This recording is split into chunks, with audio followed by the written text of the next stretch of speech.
po ang dasal at dalangin ng leadership ng church for the next 20 more years. Hallelujah! More, not only individuals, but more families in Bataan, hallelujah, will be saved. Praise God. At napakaganda po na atin pong maunawaan na ang desire ito ng Panginoon ay hindi lamang po dininaw sa New Testament, dito po sa Aklat ng Mga Gawa. As far as the Old Testament, po, ang Diyos ay tumawag po ng hindi lang individual, kundi pamilya, ang angka ni Abraham, and so on and so forth. So much so, na nung panahon ni Joshua, nung siya po ay magtatapos na sa kanyang panunungkulan sa Joshua 24:15, at siya'y nagbibigay ng kanyang valedictory address sa mga taong bayan at sa mga military officer. Sa halip na isa-isahin ni Joshua ang mga tagumpay at ang kanyang mga breakthroughs, ang binanggit ni Jose ay ang pinakasikreto ng tagumpay niyang buhay. Ang pinakasikreto ng kanyang maunlad na buhay. Of course, alam natin na sa Joshua chapter 1 verse 8, sabi po doon, "This book of the law shall not depart out of your mouth, but you shall meditate on it day and night, that you may be careful to do according to all that is written in it, for then you shall make your way prosperous, and you will have good success." The Bible, the Scripture, is the guide of Joshua to prosperity and to success. Ngunit at the end ng kanyang simula, nilinaw niya na yun ang gabay niya mula sa simula hanggang sa wakas. Ngunit sa at the end ng kanyang buong panunungkulan ay ibinahagi niya ang naging sikretong gabay ng Bible sa buhay niya. Kaya siya naging matagumpay. At yan na nakikita natin sa Joshua chapter 24 verse 15. Ang sabi, maliwanag, di ba? As for me and my household, we will serve the Lord. Sabihin natin yan, as for me and my household, we will serve the Lord. Yan ang sekreto po. Mga kapatid? And this is consistent to Acts chapter 16 verse 2. Ano sinabi nga po, di ba? Na mananalig ka, ikaw at ang buong bayan mo ay maliligtas. Mga kapatid, mga minamahal, may the Lord speak to our hearts. Ang pamilya mo, hindi man perfecto, ang pamilya mo, meron mang kapintasan, ay makakatanggap ng dakilang plano at pagkapalan ng Panginoon dahil merong isang ikaw. Hallelujah. Taas mo kanang kamay mo. Tapos yung nasa kanan mo, sabi mo, ikaw pala ang daan. Hallelujah. Ikaw pala ang daan. Kasi ipakita ang picture ng aking mga anak. Nakuha ba yung PowerPoint ko? Ayun. Ayan po picture ng aking pamilya. Nakatayo ba? Nandiyan mo ba? Hindi ka ba?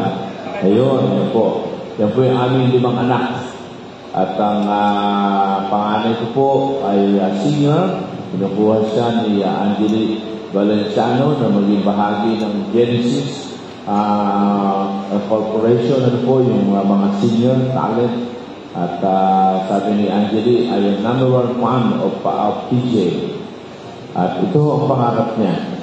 Pero bago siya maka-oo kay Angeli at bago makarating sa kanya yung invitation, nauna na ang panawagan ng Panginoon. At siya ay tumugon. At ngayon siya ay pastor. Singing pastor. Yan po, yung aming panganay. Hindi ko malaman kung pangilan yan. Hindi ko alam kung yung pinaka-dulong kaliwa daw. Mabuti meron akong coach yung aking asawa. Yan.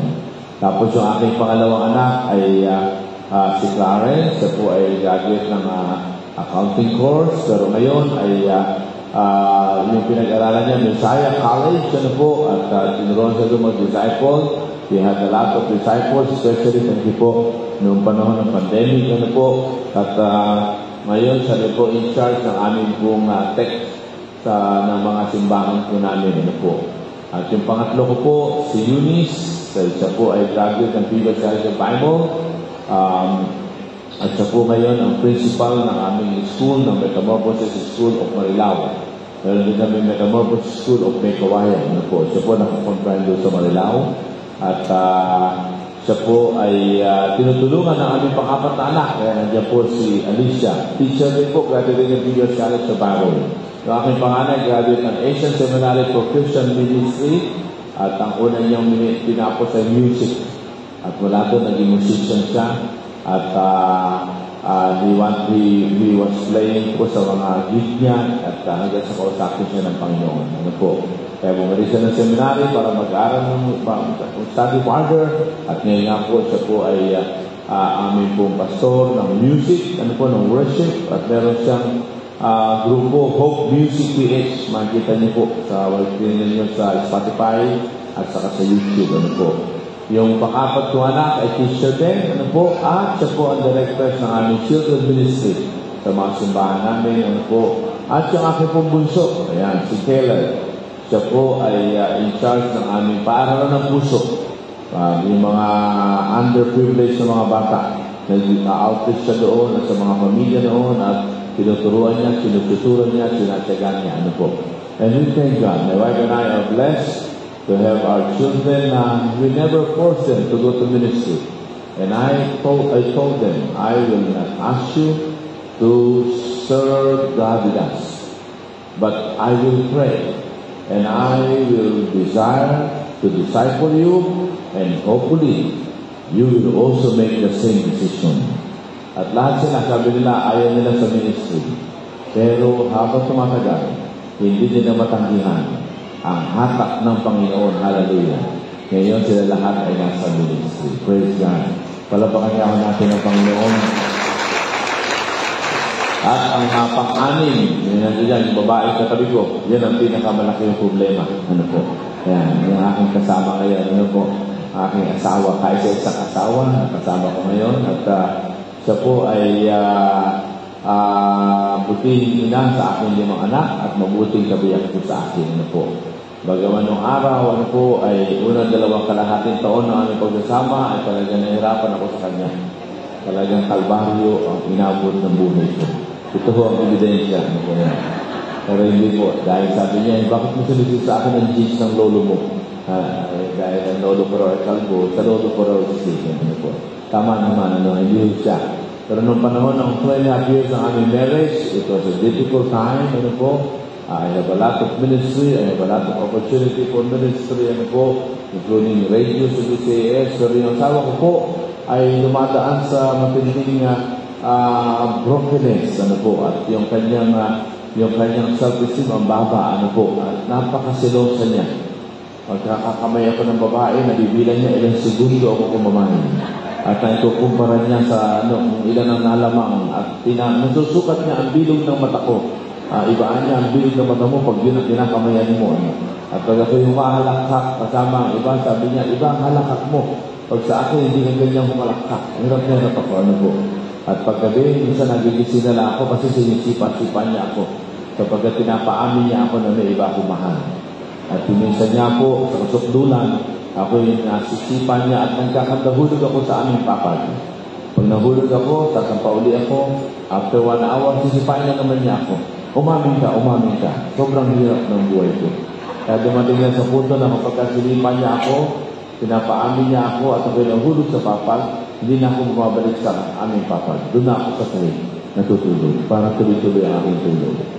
Pero salamat sapagkat kala ko noon, kaya sa silosa ay dahil gwapo ang asawa niya. Abay, nang tumagal, hindi pala. Kaya pala sa silosa kasi broken sa inside.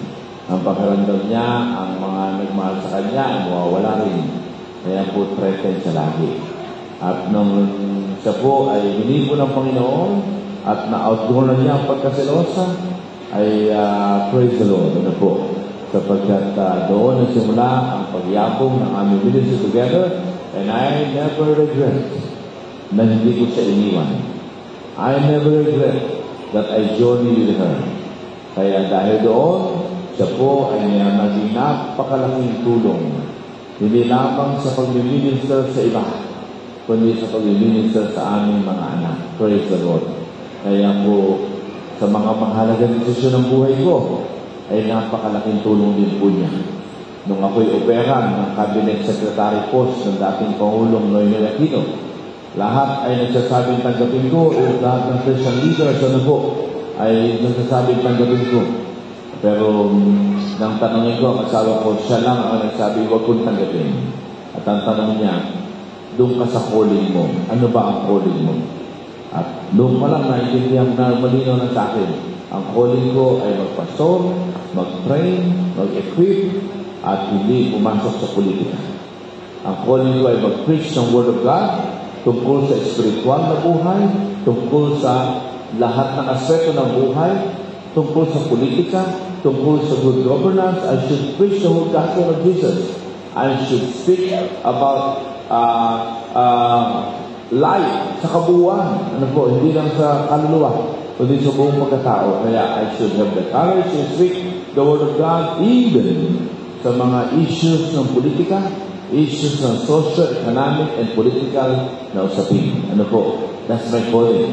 And so I was able to say no to what many said was a big opportunity na aking pinakawalan. And I never regret that I did not accept that position. Dahil sa gabay ng Panginoon sa akin at ginamit ang aking pangalawang Holy Spirit. Alam niyo yung mga misis, ang pangalawang Holy Spirit natin yan. Maliit lang na Ano po, kaya kayo mga lalaki, nandiyan ba kayo mga lalaki? Pukonsulta kayo sa misis nyo. Dahil ang mga misis, binigyan ng Diyos ng kapangyarihan, ng discernment. Hallelujah! Kaya kung gusto nyo matama desisyon nyo, magtanong kayo sa misis nyo. May ba mga misis? Diba? Praise the Lord. Palapakan natin ang mga kababaihan. Ang mga babae ay sadyang binigyan ng Diyos ng mataas na antena. Hallelujah, praise God.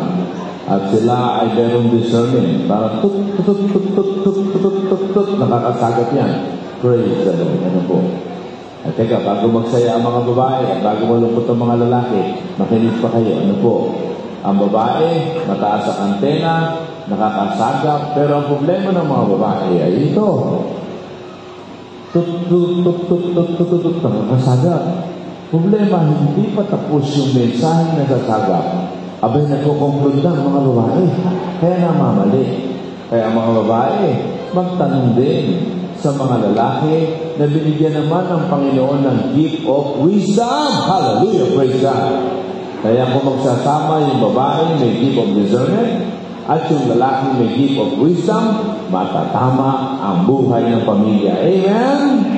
Mabuhay ang lalakihan! Pero takot yung mga lalaki. Mabuhay ang lalakihan! Amen. Praise the Lord. Talagang takot.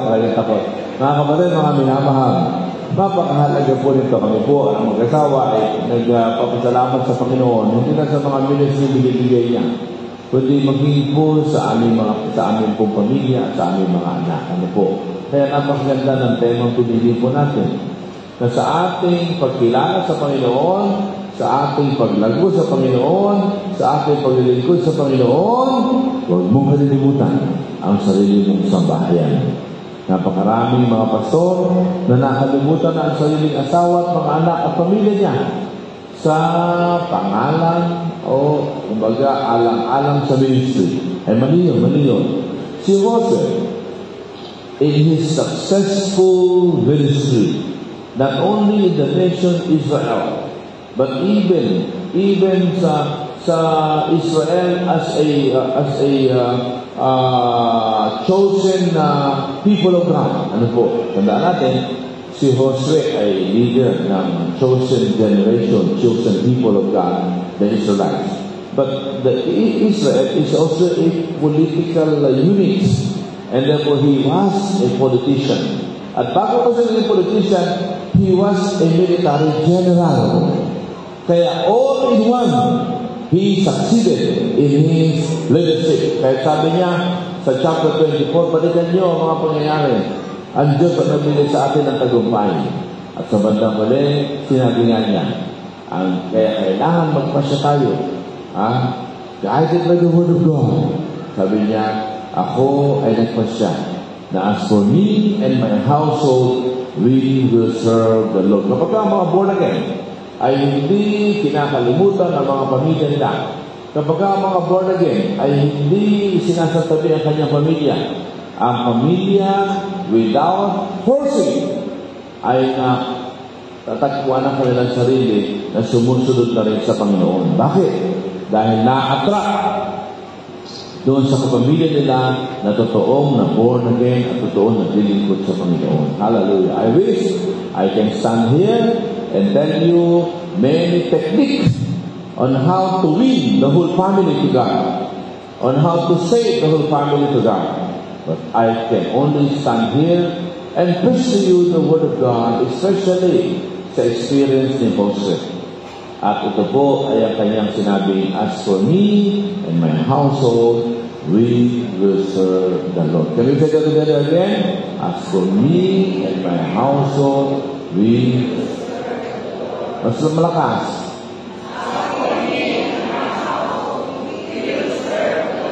Ang mga tatay, pwede bang tumayo? Ang mga tatay ng tahanan, ang mga husband.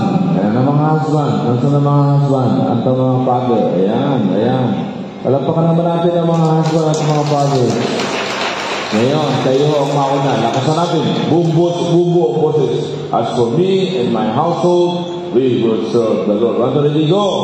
As for me and my household, we will serve the Lord. Amen. Palapakan natin muli ang mga tatay. Praise God. Makakaupo na po kayo. Ang mga nanay naman, ang mga misis, mga nanay, ang mga antena ng tahanan. Hallelujah. Praise the Lord.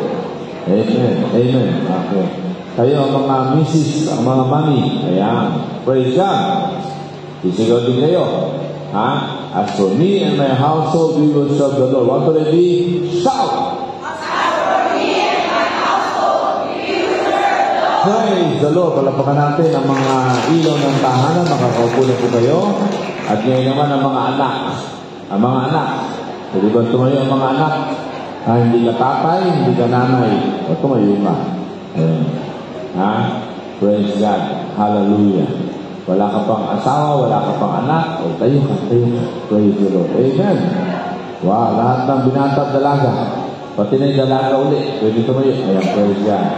Amen. Kayo naman, huwag yung sasabihin na, anak lang naman ako, ano magagawa ko? Mali, mali. Ano po? Bawat member ng pamilya ay maaaring gamitin ng Panginoon upang ang inyong pamilya hindi lang maliligtas, kundi sama-sama maglilingkod sa Panginoon. Kaya ikaw bilang kabataan, you can influence your family. Kaya sigaw nyo rin. As for me and my household, we will serve the Lord. One, two, ready, go! As for me and my household, we will serve the Lord. Malata.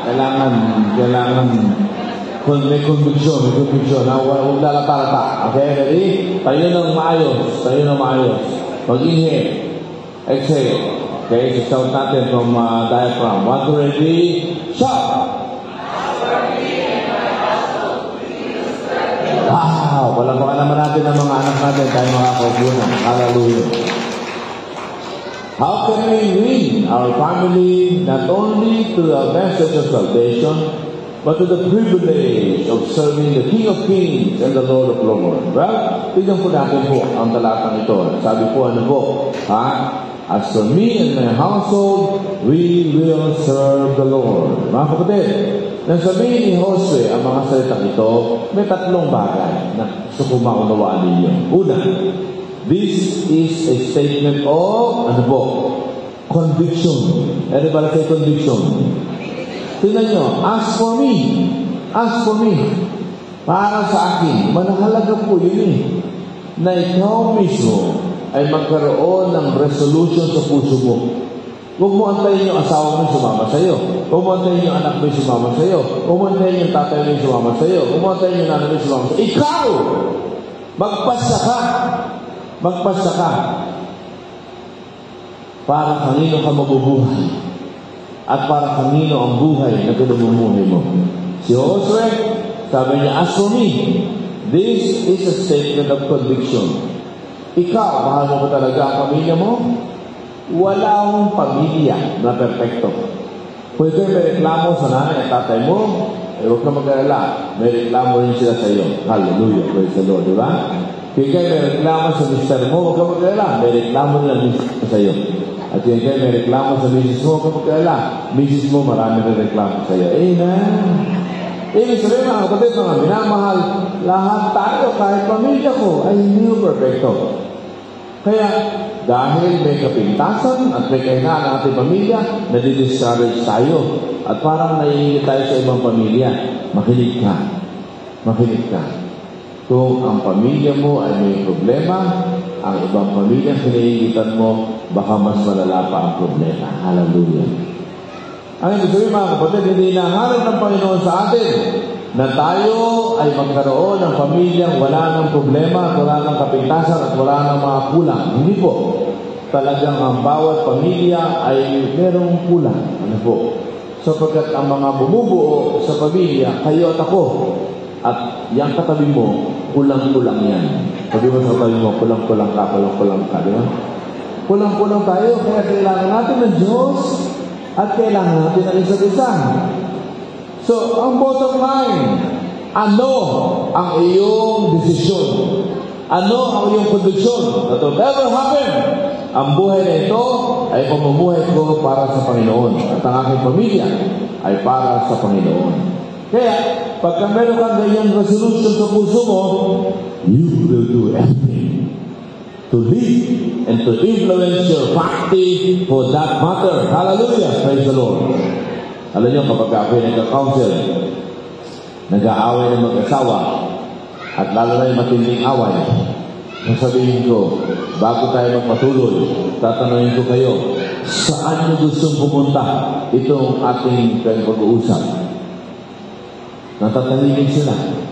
At pagkaraan sasabihin na, siyempre, gusto namin maayos. Ayun. Mahalaga yung hapon. Magkaroon tayo ng pasya. Saan nyo gustong pumunta ang pangyayari dito? Sa pagkakaayos o sa pagkalala ng problema? Huwag nyo intindihin paano maayos. Huwag nyo intindihin paano ma-fix. Huwag nyo intindihin yun. Ang intindihin ninyo ay ang desisyon ninyo.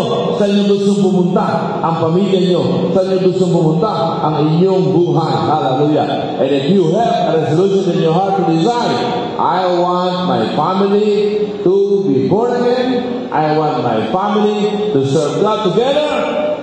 Like what the Bible says in the book of Numbers, I hear your conversation. I hear your word. And God will bring it to pass kung ano natin dinig niya sa'yo. E kung ano natin dinig niya sa'yo, sumusuko ka na. Sinusukuan mo na asawa mo. Sinusukuan mo na ang magulang mo. Sinusukuan mo na ang anak mo. Abay, sino pa magtataga sa pamilya mo kundi ikaw? Kaya, mga kapatid, mahalaga ang conviction. Mahalaga po na magkaroon tayo ng conviction. Nung kami nasa Japan, merong mag-asawa doon na naglilimandahan. Isang Japanese doctor at isang Pilipina. Ano po? Dating Pilipina missionary, nakapangasawa ng Japanese doctor. At pagkaraan sila magkaroon ng dalawang anak, sila po ay maghihiwalay na at talagang sila po ay namumuhi sa isa't isa. At sila po ay nagsampa ng kaso at kontra-demanda doon sa korte ng Japan. Sila ay required umano sa mga counseling pero wala rin. At ako ay mapunta, ay kami ng aking asawa ay mapunta, aba ay sila ay nirequest na kung po pwedeng imit namin. Sabi ko, marami na dinaan ng counselor. Mga puti, mga Japanese at mga Pilipino, wala rin. What makes you think na maaaring may magawa pa kami? Sabi nila, nakikinig kami sa DCS kaya nagka-counsel nun. Baka ho kayong gamitin. Hindi naman ako makatanggi. Kasi yung host ko ang nag-request at pinapunta. Kasi pag tumanggi ako, baka pauwi na ko. Kaya nakipag-meet kami. At nagkaroon kami ng counseling process. Hallelujah, praise the Lord. At simula doon, ay hindi ito isang upuan lamang. Nagkaroon ng several meeting, nagkaroon ng pag-aayos, at pagkaraan, nagkaroon ng mga agreement, At yun ang tanong ko sa kanila, sa gitna ng galit ninyo, kasi nagsalita yung Pilipina, galit na galit, doon sa Japanese doctor, galit na galit.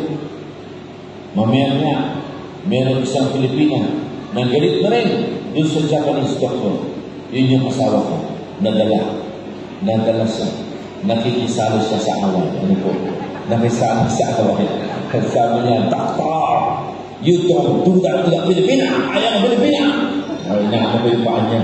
Inaano ng paa ko, huwag ka makialam, away na mag-asawa ko. So, nadala siya dahil nagalit siya. Ano ito, baka bayan ito. Talagang parang karatay, naapi kapwa niya Pilipina. Mabuti sumunod naman siya. Ano po?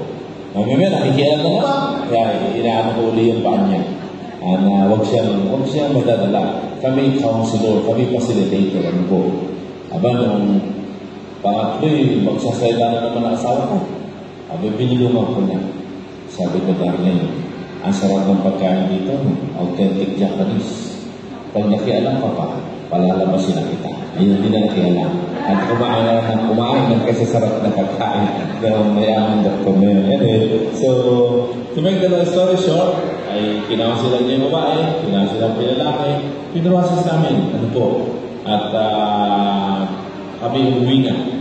At sila pumunta sa korte. At nung una ay bumayag ng korte na sila ay magsama ulit dahil malalaman ng epekto. Pero sabi ko, ipakita ninyo yung kasunduan natin.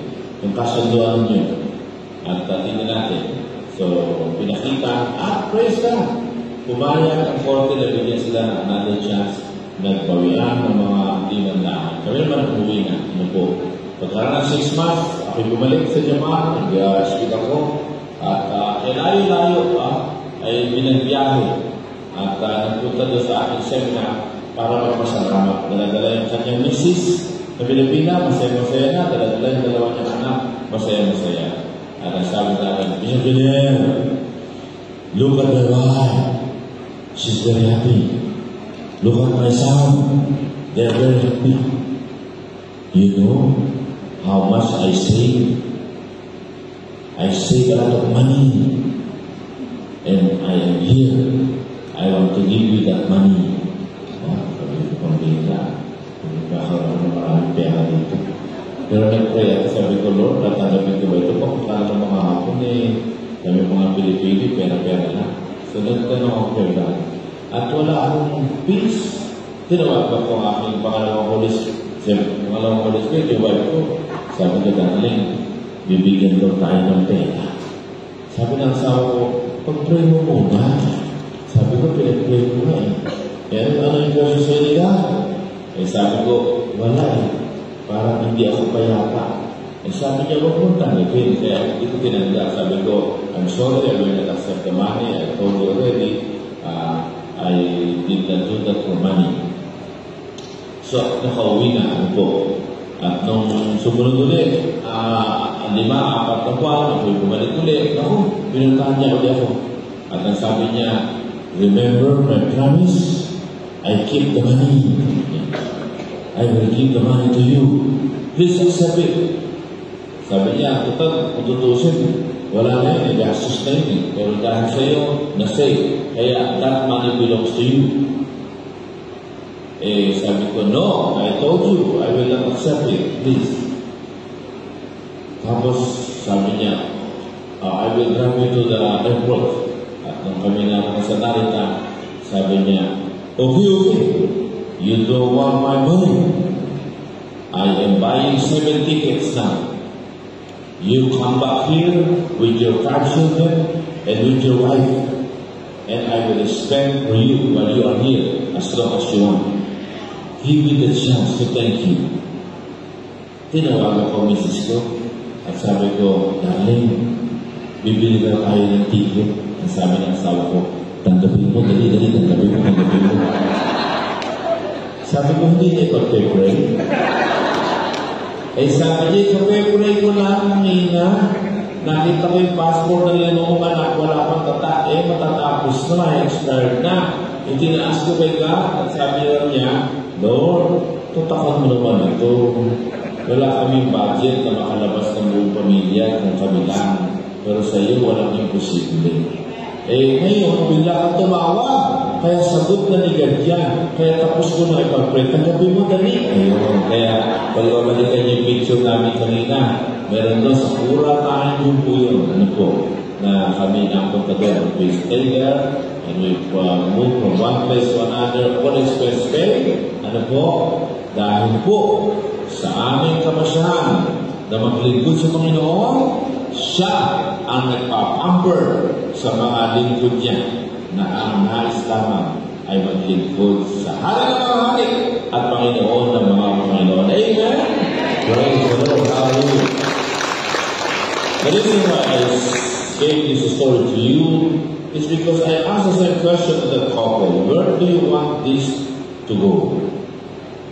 Importante yun na meron kayong resolution puso yun.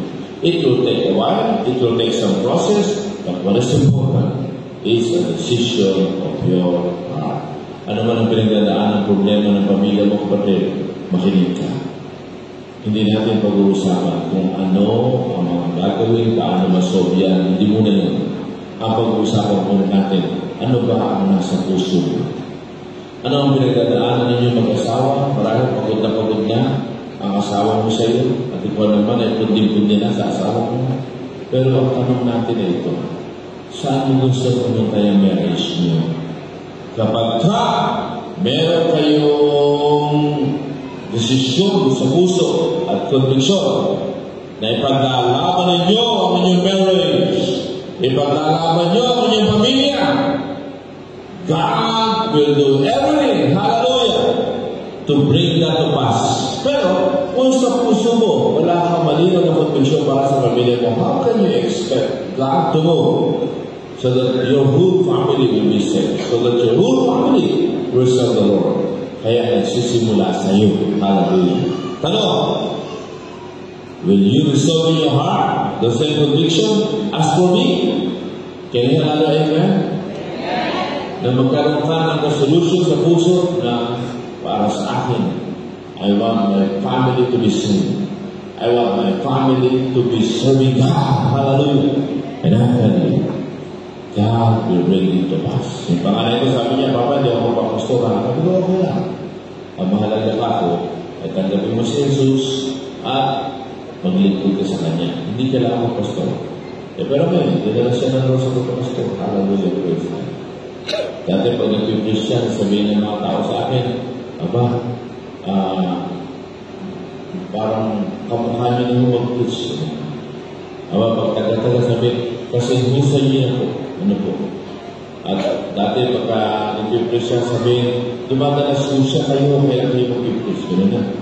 Pero ngayon, iba na. Pag ako nag-preach, sabihin, bakit po? Yung anak nyo, hindi siya nag-preach, at kayo nag-preach. Baliktad na. At ang sinasabi ko minsan, ay magaling na mo anak nyo. Minsan, isa matanda, sabi niya, ang galing na mo ni Pastor TJ.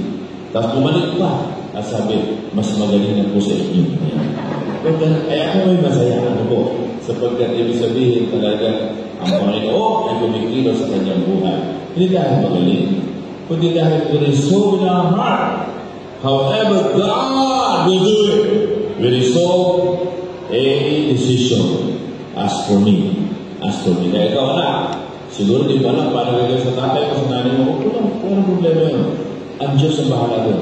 Ang mahalaga, decide in your heart na para sa'yo, you want your family to be saved, and not just saved, to be serving the Lord with you. Hallelujah. Yan po ang sekreto niya, Mr. At yan ang sekreto ng Diyos ninyo. Kung nais niyong patuloy na maakay ang pamilya, a resolution of the heart, a conviction. A conviction is a strong commitment. A strong commitment to a decision of the heart. Hallelujah. Kayo ka ba, meron strong commitment sa isang decision para sa pamilya mo? Mga kapatid, mga pinamahal, may the Lord speak to all of us. Pangalawa po, sabi ni Moshe, as for me and my household, yung household, yung wife at mga anak, he could not have said this kung wala siyang magandang relasyon sa kanyang asawa at anak. Hallelujah. Pero si Moshe, sa harapan ng mga military officer, sa harapan ng mga kapwa niya Israelita, at sa harapan ng mga mamamayan ng Israel, nasabi niya, in my household. Ibig sabihin, he was confident that his wife and his children were with him in such conviction. That couldn't or can be possible because Joshua had developed a positive relationship with the wife and with the children. And so that's my second point. Not only a statement of conviction, but this is a statement of relationship. Hallelujah! Mga kapatid, mga minamahal, gusto mo maakay ang mahal mo sa buhay, wala ka namang panahon para mag-build na relationship sa Kanya. Gusto mo maakay ang iyong mamahal sa buhay, hindi ka naman nagsisikap na mag-develop ng positive relationship. Paano ba nag-develop ng positive relationship? Well, importante yung mutual respect.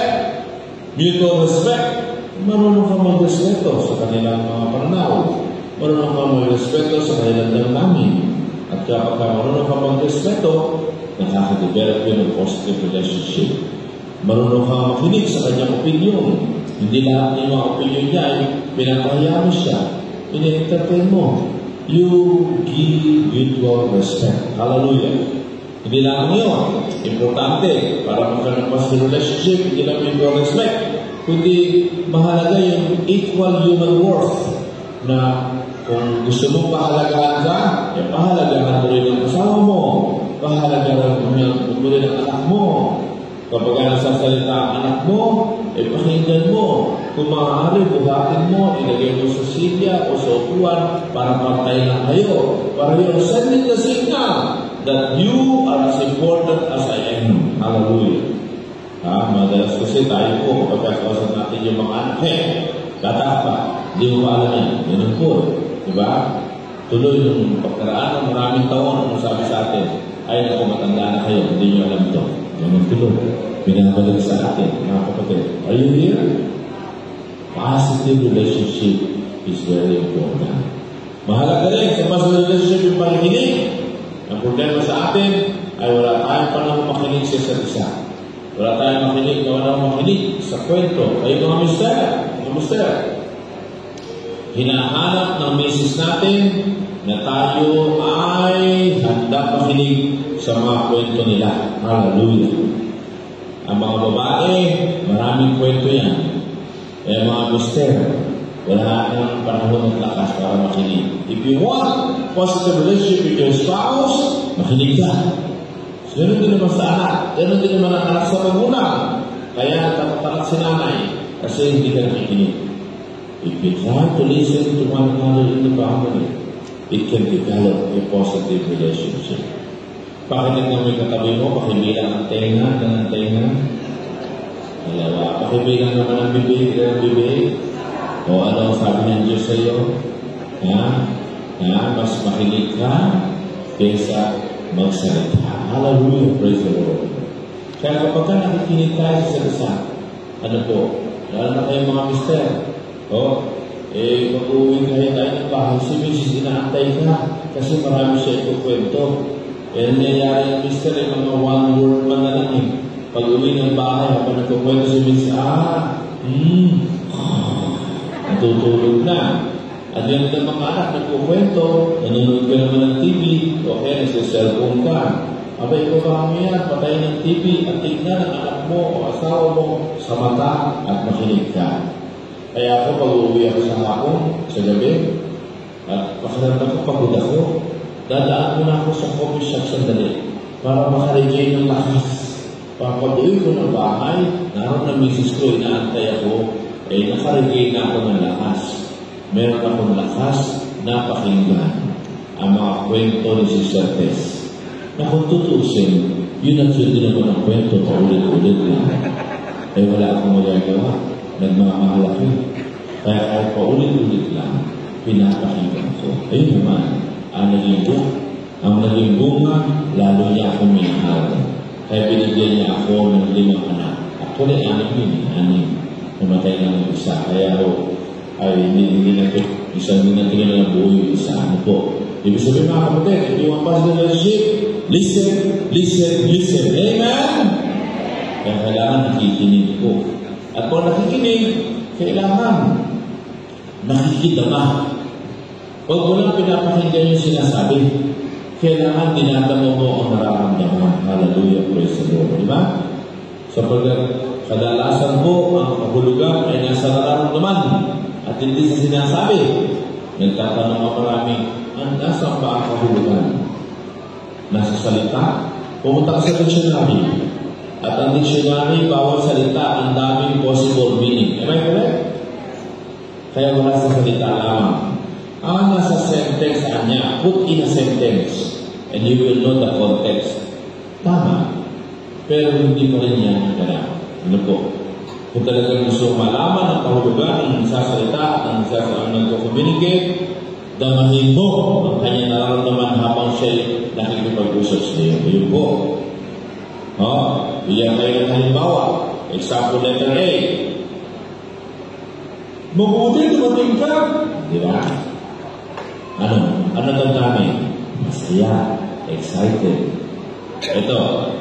Pangalawang example. Example letter B. Mabuti. Dumating ka. Tanong. Pareho ba ang sinabi ko? Pareho. Pareho ba ang kahulugan ng pareho ang sinabi ko? Hindi. Ano nagpaiba? Ay pareho naman ang salita. Pareho ang sentence. Damdamin. Di ba? Nandiyan mo kayo. Kaya pa nagkukwento anak mo, ha?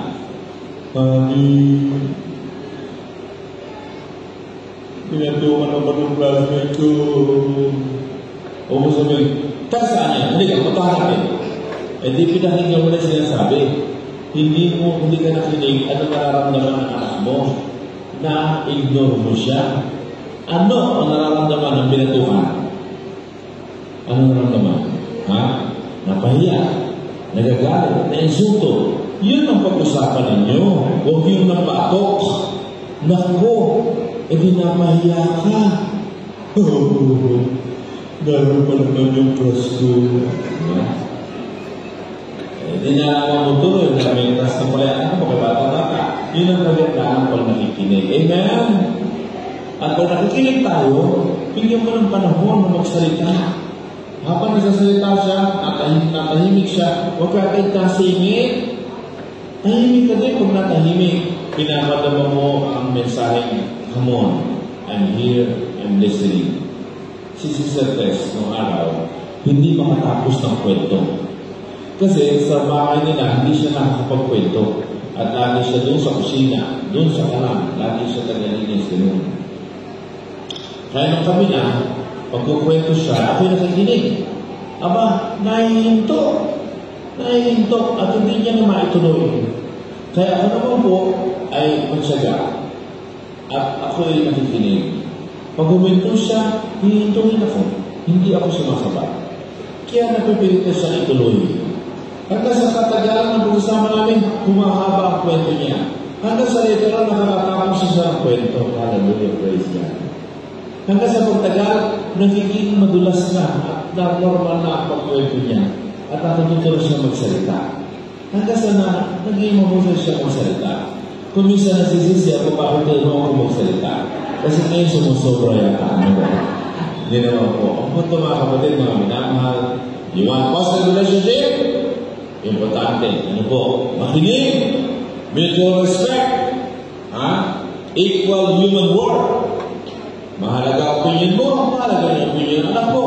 Mahalaga opinion mo, mahalaga yung opinion ng asawa mo. Kaya kayo ay mag-usap. Huwag nagbabahigan ng mga opinion sa loob ng bahay. Praise the Lord.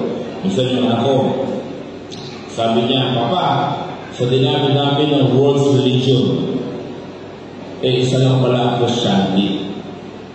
Paano kung ang Christianity ang mali at iba yung tama? Diba, ang asawa ko parang may skandalo na parang kung sabihin, kung sasabihin. Hinaga ako may asawa ko. At pagka sabi ko, oo nga, pwede nga yun. Paano ko ang Christianity ang mali? Hindi, ang anak ko, una natatakot, biglang napayaka.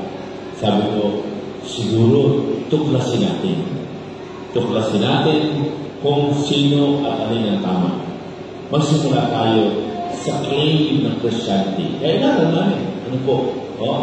Inaral namin ang place ni Jesus at ang mga evidences ng mga paniniwalang Kristiyano, biblical Christianity, at pagkaraan, siya mismo ang nag-conclude.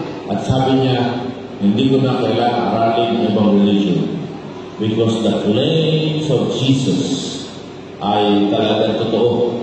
The veracity of the claim of Christ is true. Hallelujah. At siya rin nagsabi na ang mga founder ng ibang religion ay nabuhay, nangaral, namatay, nanatiling patay. Samantala, ang founder ng Christianity, lumating sa lupa, nangaral, nagturo, namatay, inilibing. Pero, ano nangyari? Nabuhay na maghuli. And there is an overwhelming evidences that the Jesus of Christianity has risen from the dead. In fact, hanggang ngayon, wala makapagpatunay na katawan ng Jesus ay nakalibing sa Israel. Hallelujah, praise God. At kung sa Middle East mismo, wala. Sapagkat nabuhay nga siya maghuli. Ano po, nabuhay siya maghuli. Kaya mga kapatid, mga minamahal, sa dami ng kaaway ng Christianity, ang gagawin lang nila, at ginawa naman, hanapin ang DNA ng katawan ng certain Jesus who lived, in Israel, in Palestine. Pero wala silang makita. Kaya hindi nila makasabalian ang claims ng Christianity. Kaya tayo mapala, sapagkat ang ating Kristo ay buhay at totoo. Can you hear that? Amen? Kumalapak na ang kamay ng lahat. Praise God. Hallelujah. Kaya tayo yan. We need to pray that we may be able to bring our family to Jesus. Hallelujah. Kaya po, we will do everything, as in everything, to make sure in God's ways and in God's time, every member of our family will be born again, and every member of our family will not just become born again, but we will all be serving the Lord together. Why? Because you have resulted in your heart and you have a strong conviction for that. Pangalawa, you have been developing a positive relationship.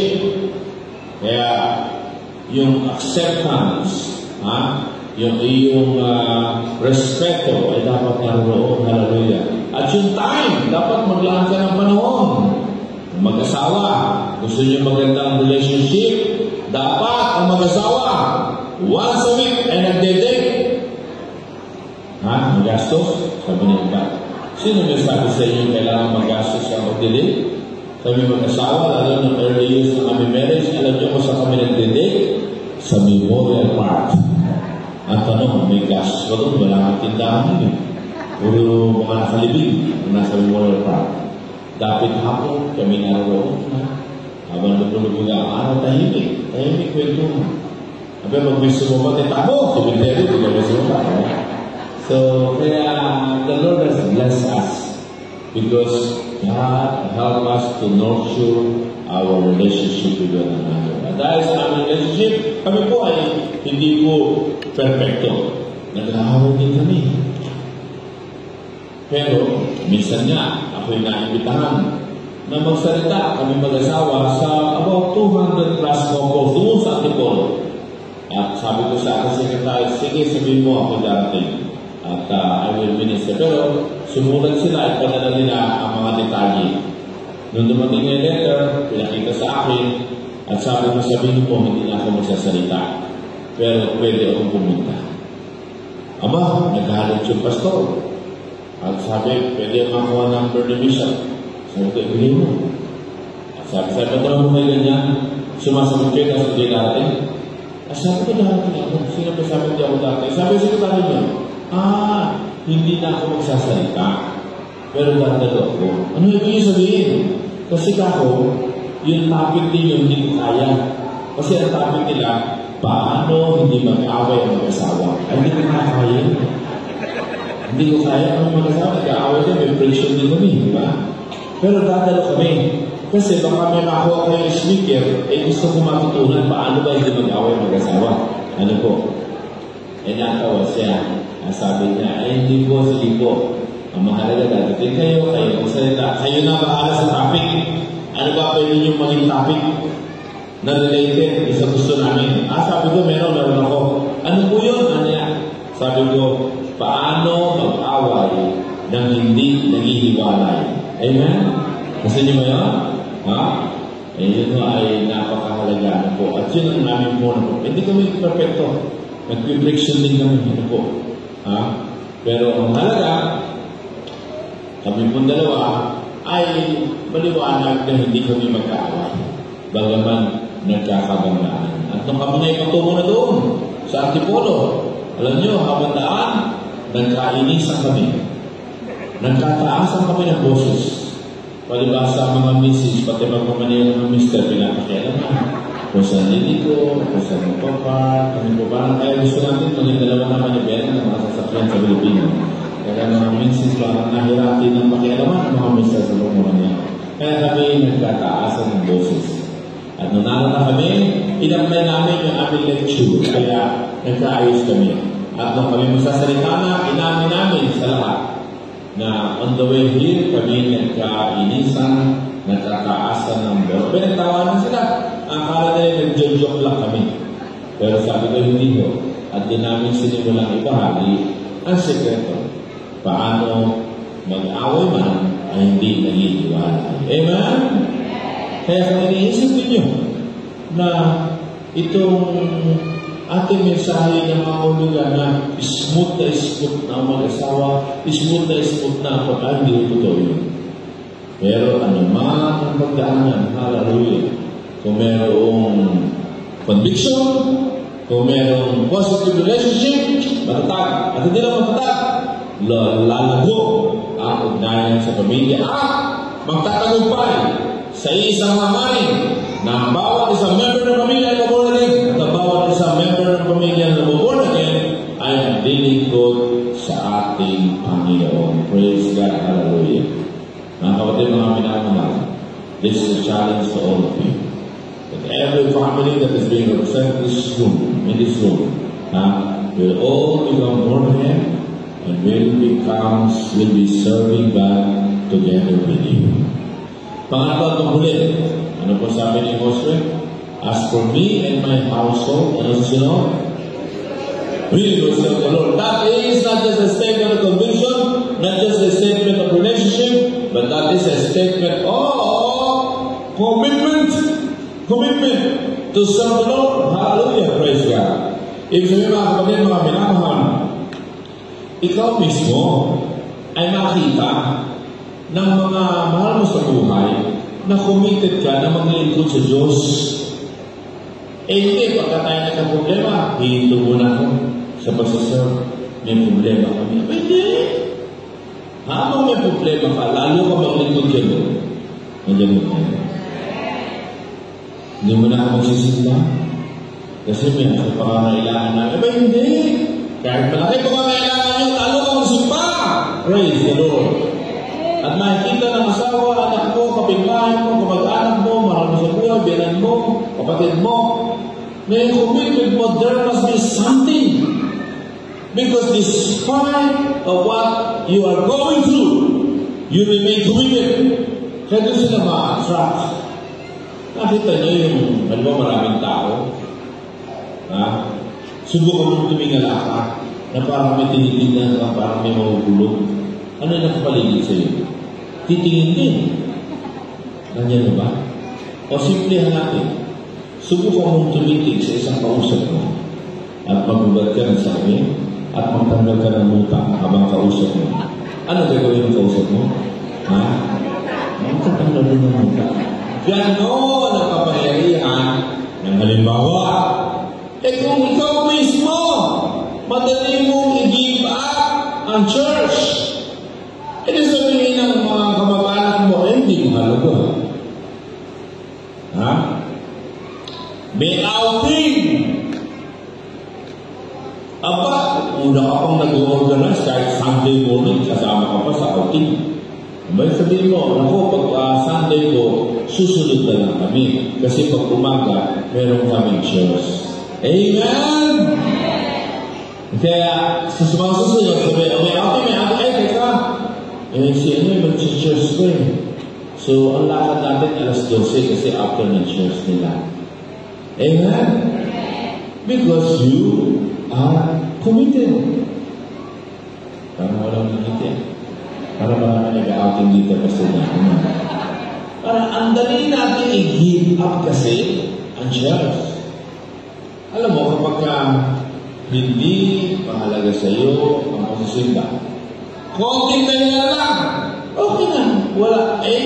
Sa anak mo, ang mensahe niya, ikaw madali mo i-give up ang church. Sa anak mo, ang mensahe, hindi mahalaga ang church. Kasi dali mo i-give up eh. Ito ang problema. Sa third generation na ako, istorbo ang church. Kaya hindi ka talaga na sa mga Christian family or Christian country, yung mga new generation, they don't value the church anymore. Bakit? Kasi ang babaw ng commitment natin ng mga Kristiyano. Gusto natin sila mag-work. Pero ang babaw ng commitment natin sa paglilingkod sa Kanya, sa pagsiserve sa Panginoon. Ang babaw ng commitment natin sa pagbabasa ng Bible. Ngayon, praise God, ito ay buwan ng Enero at ito ang tinatawag na National Bible Month. At next week, ang tinatawag na National Bible Week. And next Monday, this coming Monday, ang tinatawag na National Bible Day. Hallelujah. Ako ay dating Vice President and Vice Chairman ng Philippine Bible Society at ngayon ay nananatili akong board ng Philippine Bible Society at ito ay composed ng mga Katoliko, CBCP, ng mga Protestante, SCCP at ng mga Evangelical Christian na tulad natin. And I'm privileged to always represent our community to Philippine Bible Society. Ngayon mauna, nagkaroon ng Presidential Proclamation si Marcos, tapos si Cory, tapos si ERA, tapos si GMA. Nung kay Pinoy na, sabi sa akin, tutapos kayo ng Presidente, baka pwede magpa-issue ulit tayo ng Presidential Proclamation o kay Presidente. Sabi ko, I'm sorry, hindi ako naniniwala na kailangan ng Presidential Proclamation kasi sa konti ko alam sa batas, yung in-issue ng araw hanggang hindi nare-reveal, tuloy-tuloy din. Kaya ang kailangan natin hindi another presidential action. Ang kailangan natin legislative action para kahit sino pa ang presidente, hindi niya pwedeng magulin. Tanungin niyo si Chief Justice Puno kung tama ako, kasi ako naman ay hindi abogado. At sumagot si Chief Justice Puno, sabi niya, tama, the bishop is correct. Kasi mula nun, we-work out namin na maas sa batas. And purihin ang Panginoon. Ngayon ay batas na. Ang bawat Enero na bawat taon ay National Bible Month. Pero hindi nagsasaya ang mga taga-rito, Pastor Dan. Hindi sila masaya. At hindi lamang National Bible Week and National Bible Sunday, kundi meron na rin National Bible Day, ito yung last Monday of the month. Kaya ngayon, hindi na yung last Sunday, pero may 31, ngayon na. Ngayon ang National Bible Sunday. Tapos, mula ngayon, itong linggo dati, ang National Bible Week.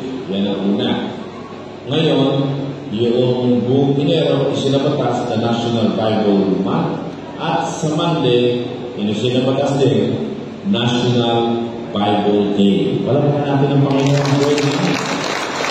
Kaya dapat tayo mga pananampalataya, pahalagaan natin ang Bible. Hallelujah. Basahin natin ang Bible. Meron pong Bible ang Philippine Bible Society na bago yung prenta nila. Ganda. Ano po? Ito dala. Ito ang aking dalang Bible. Ito yung Pinoy version. Pero meron silang Bible. Ano po? Maganda. Old and new. Sa likod doon, merong Bible guide. At maganda. Meron pa naman, pwede kayo Bible na basahin. Kami sa church, pinapromote namin yan, na basahin ang Bible for the whole year.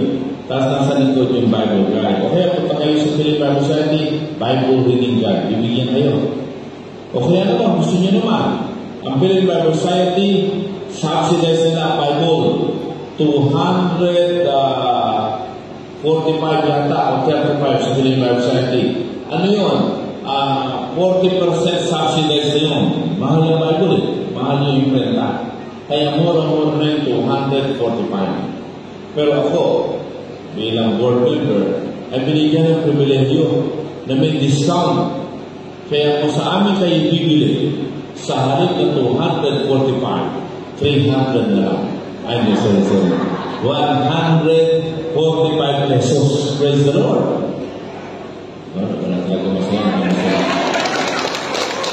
At pinamrehigalo. Ano po? Dahil pag pumunta kayo sa bukso namin, 235 o 45. Pero ako ay may privilege, nagpa-imprenta kami para available sa aming members at sa mga ibang churches. Kaya ang churches umuha sa amin. 145. Ano po? Iba naman, sabi nila, total kami binigyan nyo ng discount. Babayaran nila sa amin sa inyo ay hindi 145. Kahit 170 na. Para may dagdag na sa inyo na yun. Pero 145. Pwede kayong mag-order at pwedeng pick-up doon sa aming simbahan, sa isa naming center sa Caloocan. Why am I saying this? Well, very clear po kasi tayo na kailangan po ay talagang may commitment. And serving God starts with serving God. Lalo ba yun? Kasi maraming Kristiyano nagsiserve sa kingdom pero hindi nagsiserve kay God. Ay, ano yun? Nanginig ko kayo. Parang nababasa ko sa mata ninyo at sa mga mukha ninyo. Ang haba naman. Ang haba naman preaching. Pasensya na kayo. Ang tagal natin hindi nakita-kita. So, pero mahalaga ko ito. Ano po? Serving God starts with serving God. Not with serving the kingdom. Ito yung panahon na nagbabasa ka ng Bible, nagpe-pray ka, tapos binubulay-bulay mo yung nabasa mo. Hindi para i-evaluate ang ibang tao, hindi i-evaluate ang sarili mo, at paano mo ilalamat sa buhay mo. At dahil doon, you will find yourself advancing the kingdom of the God you are serving. Hallelujah. Dahil sa pagmamahalan ninyo ng Diyos, sabi niya, we love because He first loved us. So, in-enjoy mo pagmamahal ni God every morning. Sa sobrang enjoy mo nun, gusto mo i-share. Sa sobrang enjoy mo sa pagmamahal, gusto mo siyang paglingkuran. Ganun po. At nakikita na anak mo yan. Sa maraming Christian church, yung tatay, yung nanay, yung sipag sa church. Pero hindi naman nagpe-pray, hindi nagbabasa ng Bible, hindi nag-devotion. Problema rin po yun. Ano po? Okay, iba naman, nag-devotion. Pero ang buhay naman ay hindi maayos. Aba, hindi rin pwede. Mga kapatid, mga minamahal, the commitment to serve God, like that of Joshua, starts with serving God. Hallelujah. Ay mga kabataan, mga tatay-nanay, I pray that as you celebrate your 20th anniversary, you will renew your commitment to enjoy the Lord. Hallelujah. And serve Him together with your family. Kaya pati yung mga hindi born again na atras eh.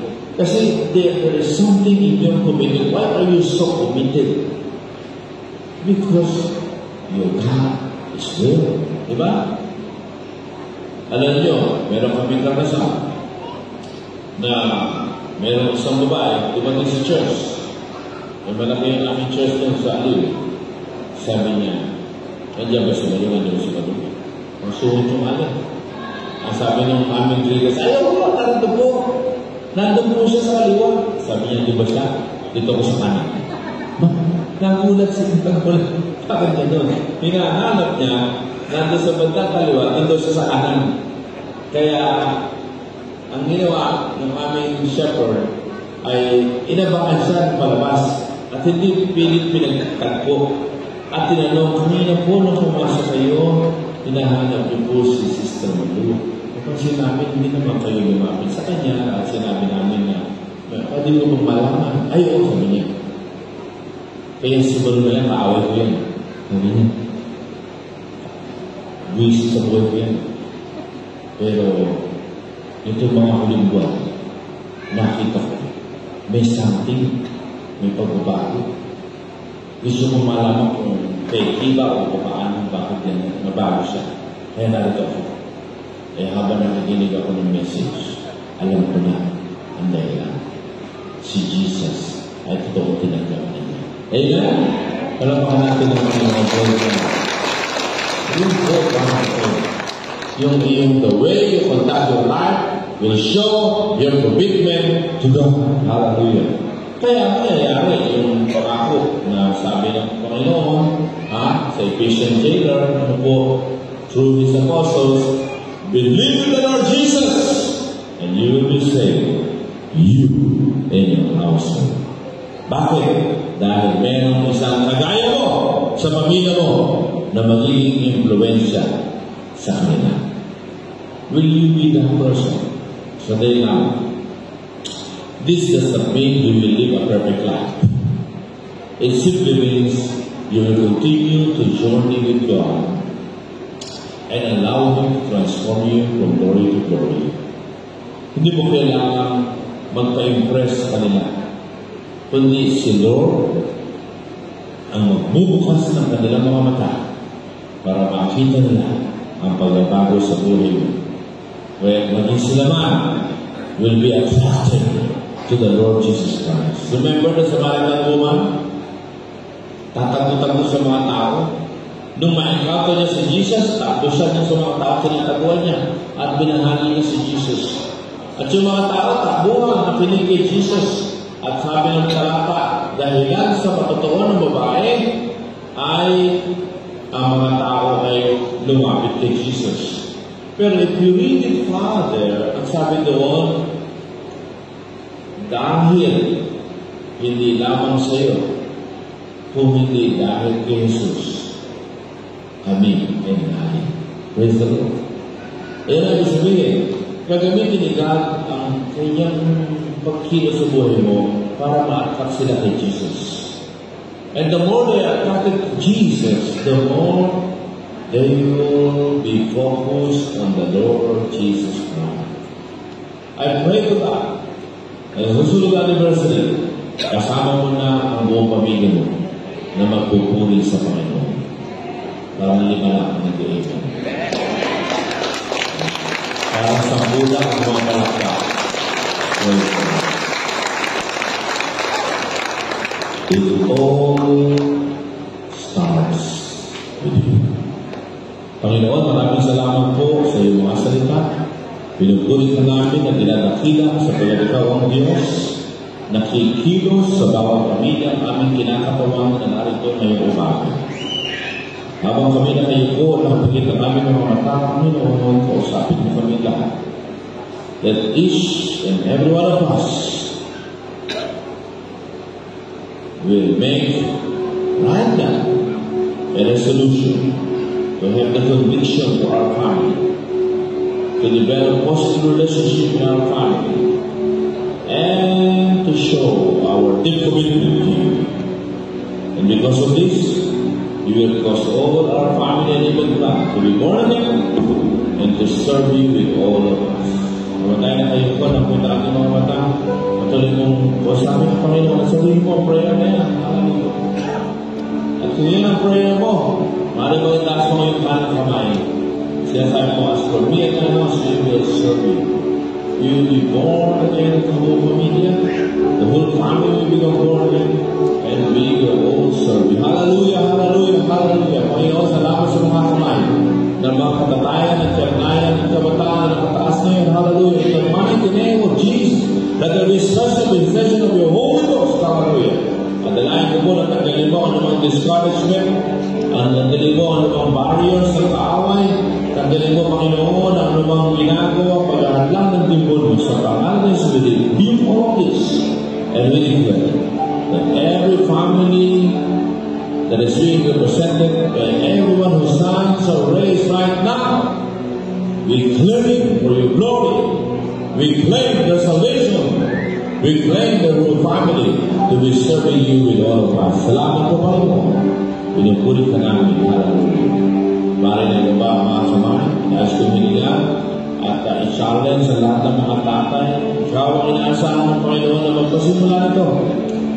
Kung iyon ang dalangin bilang tatay ng tahanan, Panginoon, hindi ako perfecto, pero nais ko magsimula ka sa akin. Kung yan ang prayer mo, tatay, pwede ka ba tumayo? Kung yan ang praise God, tatay, kung yan ang prayer mo, tayo ka. At kung hindi ka labisan, kapahayagan ng iyong pagkilala sa Panginoon, maaari ko ba tumakbo dito sa harapan? I just want to pray for you bilang halili ng tahanan. Lahat ng mga tatay, sila po, tawag tayo ng pupuri at maawin sa Panginoon. At ang mga tatay ay malapit sa harapan. Hallelujah. Malapakan natin ang mga halili ng tahanan. Mga halili ng tahanan na ngayon ay lumunta sa harapan. Tawag tayo ng pupuri at sumasama sa Panginoon. Hallelujah. Praise the Lord. Salamat Panginoon. Sa bawat isang tatay, ama, tahanan, mister, Panginoon, ang lahat ng Panginoon. Alam mo kami agaw-agaw, alam mo Panginoon ang aming pakpa.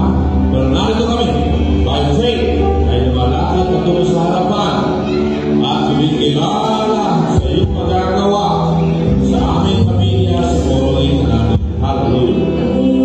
Sabi ng verse sa Timothy chapter 2 verse 8, I want all men to come to me in prayer, raising their hands. Hallelujah. Maraming mataas ang dalawang kamay sa Panginoon. Yes, hallelujah. Panginoon, salamat din ang taas sa mga tatay ng tahanan, mga mister, na mga kabiyak nila, kanilang mga kamay sa pagmahal ni Yesu Cristo.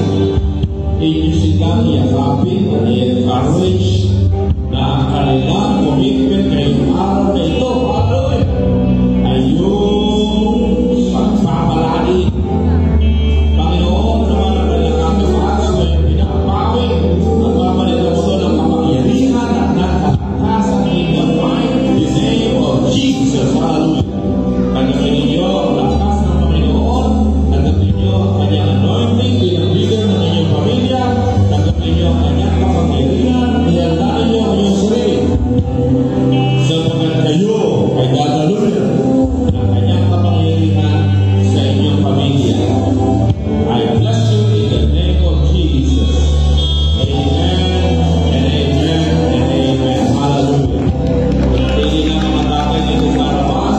Maaari ko ba kayong pinarap? Para sa congregation, gumawa ng isang mahabang pila. Single line na, pastor lang. Single line ng mga tatay. Pwede ba? Ng mga tatay, yan ang kamanan. Praise God. Nakaharap po yan. Single line. Praise God. Hallelujah.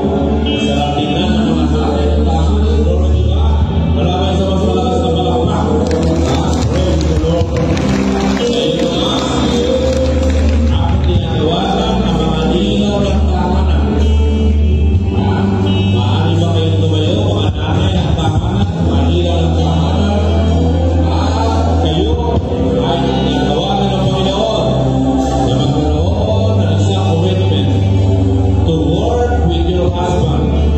Imperfect as they are, you will commit to serve God with your husband. At so yan yung prayer. Mari ba taas mo yung kamay, Mrs. Mrs. taas mo kamay mo. Sabi mo, Lord, and commit to journey with my husband. Hallelujah. Pagpalain mo ito, Panginoon. Hallelujah. In Jesus' name. Amen. Mrs., pwede ba napitan mo ang asawa mo? At ililayan ka ng iyong asawa. Yan.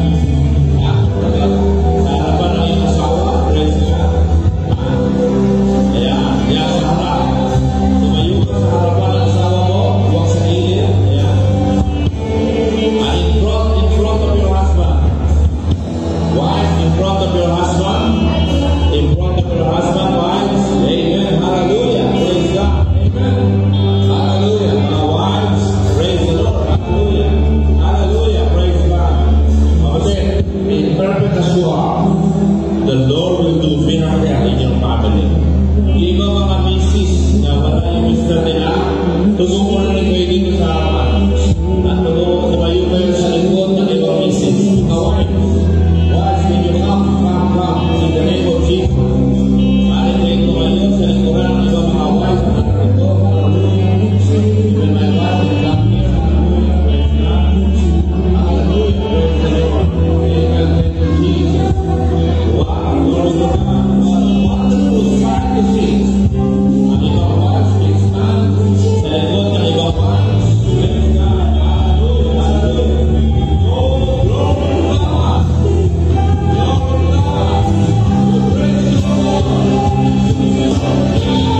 mga wives naman na nasa likod ng ibang mga wives, umawa ka sa balikat ng habang babae na sa harapan mo. Praise God. And right now, husband, imperfect as you are, is the perfectness of Jesus that is working in your life. Begin praying for your wife right now and the other women behind them. Hallelujah, hallelujah. Lord, in the mighty name of Jesus, would you honor the prayers of this husband, imperfect as they are, they come before you, claiming your perfection, claiming your forgiveness, and claiming your power. Hallelujah. That you will bless the minds. Hallelujah. Release your blessing in this husband as they pass on their blessing unto this wife in the name of Jesus. Hallelujah. Hallelujah. Hallelujah.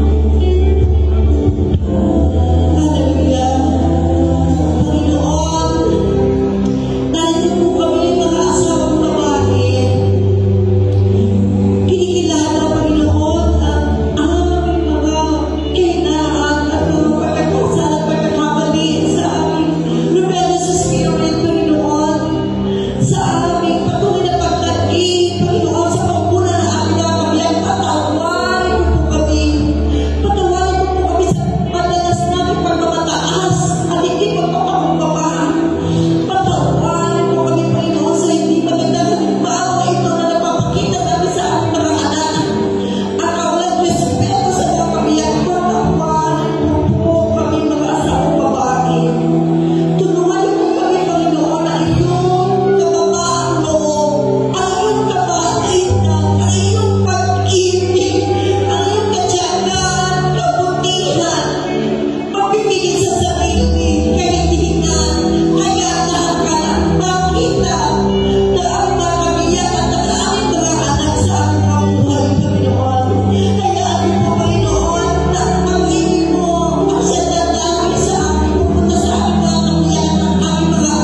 As a conclusion of our sermon, you don't just desire to bring your family to the church, but the challenge is bring your church also in your homes.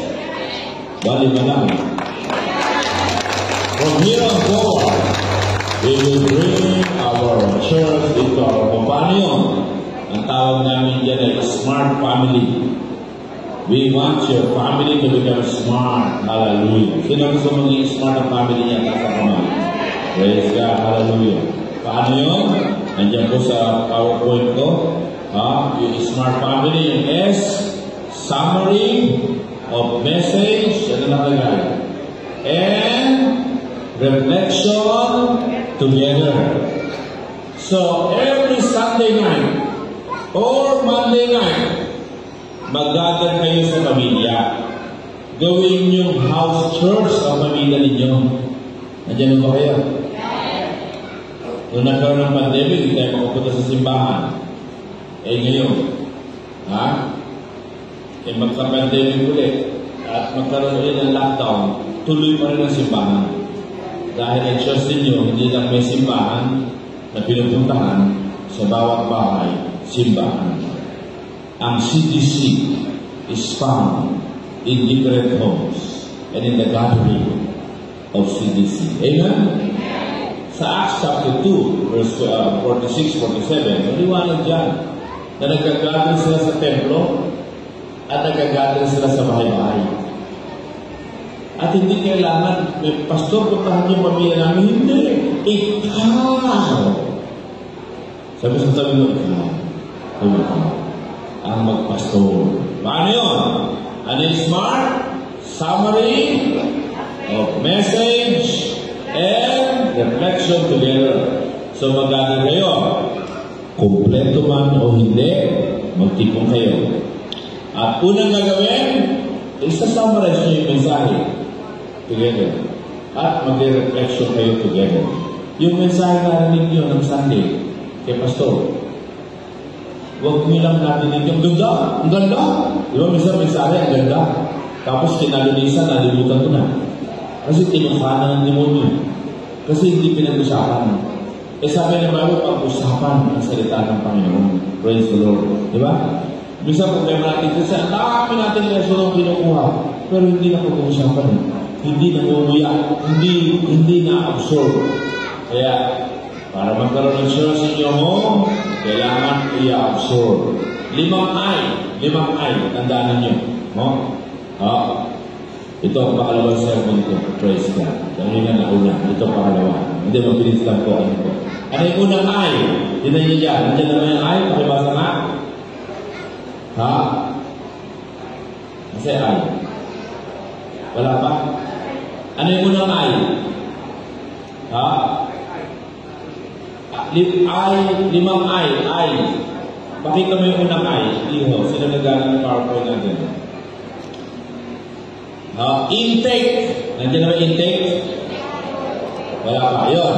Intake of the Bible. Yung intake, balikan mo lang ano mensahe natin ninyo. I-summarize.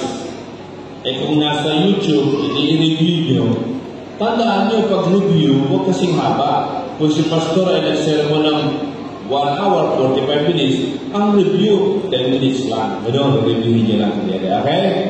Susunod na ay. Ano susunod na ay? Internalization. Bawat isa pasasalitain. Ano ang take mo? Ano ang iyong take home? Ano ang iyong impact sa'yo ng sermon? Kung yung pag-usapan yung grammar, yung intonation, yung mensahe, ano ang dating sa puso mo? So, bawat isa. Kami, 7 kami sa pamilya. Ngayon, 7 na kami, 2 namin asawa. So, bawat isa nagsasalita. Bawat isa. At kahit ilan, ano ang iyong take home po? Iba-iba yan. Iba-iba ang tama ng isang sermon. Okay? Susunod na ay. Ano susunod na ay? Implementation. Yan naman yung application. Ulit-ulit, isa ulit. Paano mo naman i-apply? Paano mo i-apply? At wala yung correct. Ano naman i-apply? Walang ganon. Yun ang kanyang application. Nandiyan mo ba kayo? Yung kasama ba? At Susunod na ay. Ano sunod na ay? Kanino mo share? Sa classmates, sa kapitbahay, sa kumare, sa kumpare. Yan. At huling ay, intercession. Pag-pray kayo na, pag-pray nyo sa isa. Imagine ninyo kung every week hindi lang pupunta sa church, kundi merong church in thy house, smart family, house church. Hallelujah!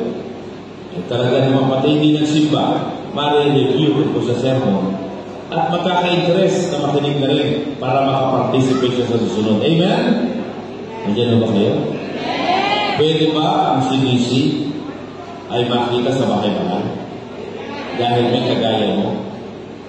Alam niyo, minsan hindi kami kompleto. Kahit hindi kompleto, tulungan niyo. Kung sino absent, hindi namin mapagalita kung sino absent. Basta alam niya na natuloy. Kaya siya na nangyayari sa susunod, sumasama siya. Napag-usapan alas 7, alas 8, alas 7 simula. Kahit dalawa lang kayo. Pwede ba yan? Ako ay pang-apat sa 5 magkakapatid. Ako ang nag-gather sa aking pamilya. Ako ang pinakaloko. Kaya hindi ako masyadong pinapakinggan. Pero nung mag-born-again ako, at mag-commit ako maging disciple ni Jesus, ako ang tiyente nakikinig sila. At ginagather ko sila. Kaya sabi ng pamilya, meeting. Dahil si John, meeting. Pero ngayon, pagka-birthday ko, yun ang sinasabi nila na appreciate nila sa akin. Yung ako lagi ang mag-meet tayo, upo tayo. Amen? Pwede kaya? Hindi ka lang na-challenge. Sino na-challenge ngayon? Sino na-bless ngayon yung umaga sa mensahe? Pwede ba taas ka man? Ipalat pa? Ayun. Hindi na-challenge. Pero hindi na-challenge sa gusto ng Panginoon eh. Ang gusto nila, na-change. Kasi titindig ka para sa pamilya mo. Pangungunahan mo ang CDC in your house. Sino pwede ba yun? Tumayo nga ang nasabi, pangunahan ko. Tutulong ako na magkaroon sa pamilya ko. Wow! Wow! Praise God! Meron ba? Marahil. Nanay ka, tatay ka, o anak ka. Kung gusto mo, anak na naman ako. You can English. Manatili ka na tayo. Imagine how many house churches ito. Ha? Ikaw kapatid. Ha? Maaari ka bang sa iyong pagkakami mo, Lord? Kinakabahan ako. Baka hindi ko kaya. Pero sa tulong mo, kakayanan ko in Jesus' name. Ayun ba? Ayun na yung prayer. Yeah, praise God. Amen. Hallelujah. Panginoon, pagmalain mo ang mga nakatayo, mga tatay at nanay, na pamumunangan ng kanilang pamilya upang ang kanilang simbahan, kanilang pamilya ay magtipon sa iyong salita. And they will bring the church into their home. In Jesus' name. Everybody shout and say, magandang tanghali po sa inyo na God bless you.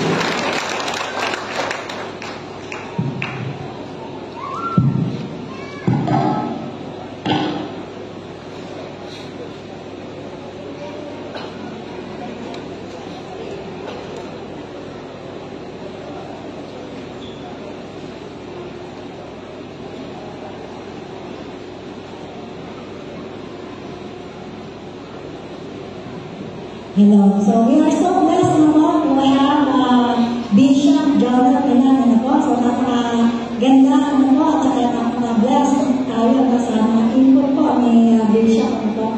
Okay, so as we come together in worship, we are reminded of many blessings God has generously given us. At sa mga sandali po ito, we offer not just our financial gifts, but also our hearts, our time, and our talent. And with gratitude, we give back to God a portion of